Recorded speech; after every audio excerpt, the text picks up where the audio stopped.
اور پھر حضور داتا گنج بخش علی حجویری رحمت اللہ علیہ، آپ کس قدر صاحب کرامت اللہ کے ولی تھے کہ آپ جب لاہور کے اندر آئے ہیں، اللہ کا ولی جہاں پر بھی جاتا ہے وہ سب سے پہلے کیا کرتا ہے؟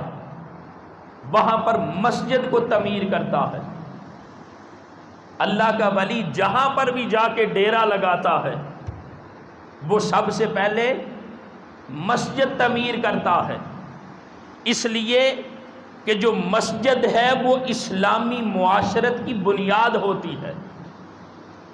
تو حضور داتا صاحب نے بھی اپنے جتنے عقیدت مند تھے ان کے ساتھ مشاورت کے بعد وہاں پر مسجد تعمیر کی ہے۔ مسجد کے لیے فنڈ ریز ہوا، ارادت مندوں نے مسجد تعمیر کر دی۔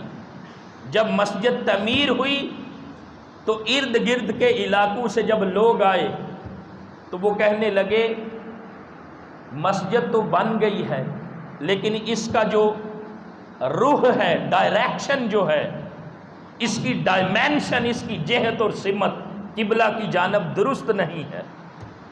حضور داتا صاحب نے ان سب کو دعوت دی ہے، سب کو دعوت دی۔ جب آئے حضور داتا صاحب نے خود امامت فرمائی، نماز پڑھائی۔ نماز پڑھانے کے بعد آپ نے فرمایا کچھ لوگ یہ کہتے ہیں کہ اس کی ڈائریکشن قبلہ کی جانب نہیں، اس کی جہت قبلہ کی جانب درست نہیں۔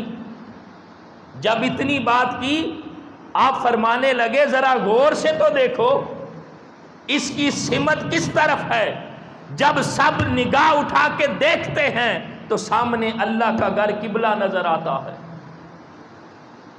دیکھیں اللہ رب العزت کے جو بندے ہیں، اللہ کے ولی اور دوست ہیں، اللہ رب العزت انہیں کیا مقام عطا کرتا ہے کہ وہ کھڑے ادھر لاہور کی سرزمین پر ہوں، اللہ کے ولی کی نگاہ ہو جائے تو اللہ رب العزت پردے اٹھا دیتا ہے اور اللہ کے ولی کے صدقے اپنے بندوں کو سب کچھ دکھا دیتا ہے۔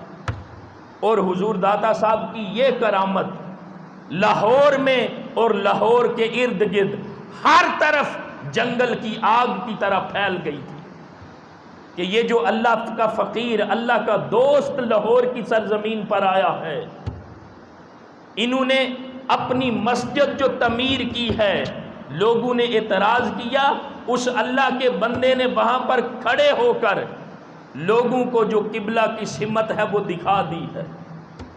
آج بھی وہاں پر تختی لگی ہوئی ہے، جس جگہ پر حضور داتا صاحب نے وہاں پر کھڑے ہو کر لوگوں کی نگاہوں سے پردے ہٹا کر وہاں پر جو قبلہ ہے دکھا دیا تھا۔